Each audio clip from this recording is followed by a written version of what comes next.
ایک روایت میں عقلمند اور بیوقوف کی تعریف بتلائی ہے۔ عقلمند کون؟ سمجھدار ہوشیار زیرک و دانا کون؟ اور بیوقوف اور احمق کون؟ تعریف بتلائی۔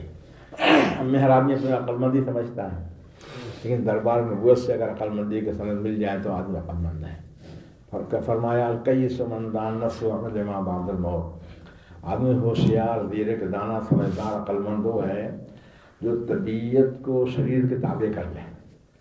زندگی ہر مرحلے موڑ میں ایسے حالات پیش آتے ہیں، طبیعت کچھ چاہتی ہے، شریعت کچھ چاہتی ہے، معاشرے سماج کا دباؤ کچھ ہوتا ہے، اللہ حکم اور ہوتا ہے۔ فرمایا ایسے وقت آدمی شریعت کی بات مان لے، مرنے بعد تیاری کر لے، آدمی ایسا عقلمند ہوشیار زیرک و دانا ہے۔ بہت واقعات آتے ہیں زندگی میں آتے ہیں کہ جن کے پیش نظر آخرت تھی۔ انہوں نے ایک آدمی تھے، کہنے لگے ہمارے دادا کا حصہ تنیمہ گھر میں تھا۔ انہوں نے ابا سے کہا ہم کو نہیں کھانا آپ کے گھر پر، آپ نے دادا کا ترکہ لیا ہے نا، ہمارا اس میں شامل ہو گیا ہے، ہم کو نہیں کھانا اور آپ کا ترکہ بھی اس کو نہیں لینا ہے۔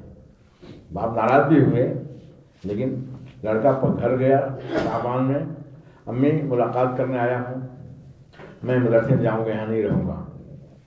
تمہارا رونے لگی، تو سال بھر رکھ کے آیا، پھر مدرسے جانے کی بات کرتا ہے، کیا تکلیف ہے؟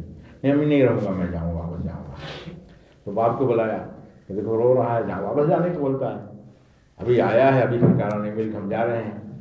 تو پوچھا کیوں؟ کہا باپ جو ہے رشوت لیتے ہیں، رشوت لیتے ہیں، رشوت لینا حرام ہے، میں حرام نہیں کھاؤں گا۔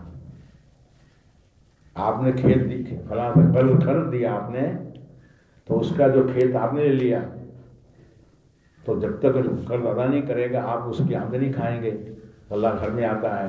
یہ جو ہے سود ہے جو حرام ہے، پیسہ بھی پورا آپ وصول کر لیں گے، ادھر کا اللہ بھی وصول کر رہے ہیں، اس لیے ہم واپس جائیں گے۔ تو بچہ، چھوٹا بچہ بات سمجھ آ، بہرحال اس کے آنسوؤں نے، ماں بھی رونے لگی، باپ بھی رونے لگے، اولاد ابھی آئی پھر واپس جا رہی ہے۔ تو اس نے فوراً بلایا اس آدمی کو، بھائی ہم نے تو کتنا غلہ جو ہے ہمارے کھیت میں ہوتا ہے، ہمارے اس کو واپس لے جاؤ، کھیت تم کو واپس کرتے ہیں، جب اللہ تم کو دیں گے ہم کو دے دینا۔ تو اصل پیش نظر آخرت و شریعت عقلمندی کی بات ہے۔ ہمیشہ ہمیں جہاں رہنا ہے وہاں جو حالات واقعات پیش آنے والے ہوتے ہیں، نظر والی چیز آدمی اختیار کرے۔ زندگی بہت ہر مرحلے موڑ میں سے واقعات پیش آتے ہیں۔ فرمایا اور آدمی احمق بیوقوف نادان وہ ہے من اتبع نفس ہواہا، جو منمانی زندگی گزارے، جو جی چاہے وہ کرے، اور تمنا علی اللہ، اللہ نبی امیدیں بات ہے، اللہ کریم ہے، غفور ہے، شکور ہے۔ فرمایا بیج ڈالتا نہیں کھیت میں، کہتا ہے فصل کاٹ لیں گے، ڈیوٹی پہ آتا نہیں، کام کرنے کا تنخواہ ملے گا۔ بیوقوف آدمی ہے، احمق آدمی، ایسا آدمی ہے۔ حضور پاک صلی اللہ علیہ وسلم نے اس حدیث پاک عقلمند اور بیوقوف کی تعریف بتلائی۔ ہر آدمی ایک معیار کسوٹی ہے، کسی کی ذات نہیں، حالات سامنے ہوتے ہیں، ذات نہیں ہوتی۔ ہر آدمی اپنے بارے میں غور کر لے، تنہائی میں بیٹھ جائے، زندگی ہم نے عقلمند والی گزاری ہے یا بیوقوف والی۔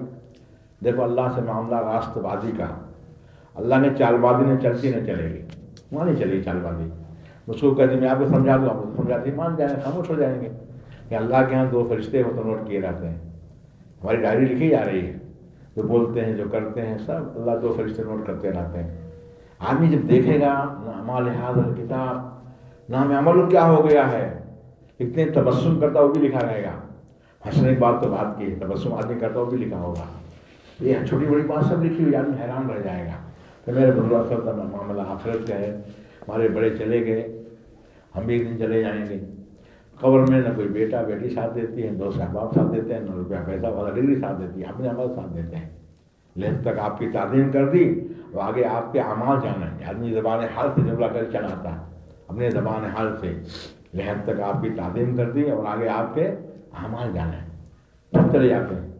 اس لیے ہم کو تنہائی بیٹھ جائیں، خلوت میں بیٹھ جائیں، اللہ سے معاملہ کرنے، صحیح کیا غلطی کوتاہی کیا، غلطی کیا، ظلم زیادتی کیا، حقوق دبایا ہے، نہ غلط آمدنی ہے، باپ مر گئے بہنوں کو حصہ نہیں دیا ہے، جو قصب ہے جو حرام ہم لوگ کھاتے ہیں، جیسے آپ کا حصہ ہے۔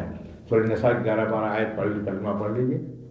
یوصیکم اللہ، ہم اللہ وصیت فرما رہے ہیں اولاد کے بارے میں، کہ یہ نہیں فرمایا دے دو حصہ، نہیں، اللہ وصیت ہے، کتنی بڑی بات ہوگی۔ تو میرے بزرگوں، شریعت سنت کی پابندی کا غم میں اللہ کی رضا حاصل کر سکتا ہے. دعا کے لیے الحمدللہ رب العالمین والصلاۃ والسلام علی سید المرسلین وعلی آلہ الطیبین الطاہرین. اللہ کا ہمیں سنت قبول فرما, سنت اخلاق عطا فرما, عمل کی توفیق عطا فرما, شریعت پر دین چلنا ہمارے لیے آسان فرما, ایمان کامل عطا فرما, توحید کامل عطا فرما.